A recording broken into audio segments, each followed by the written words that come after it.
Hi, Odie. What's new? Tell me later. I want to eat now. Here you go, guys. I made you.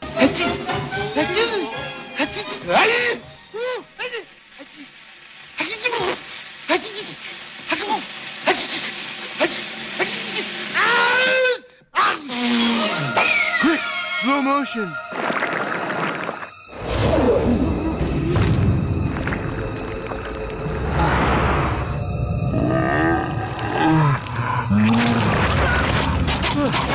Thank you, Odie.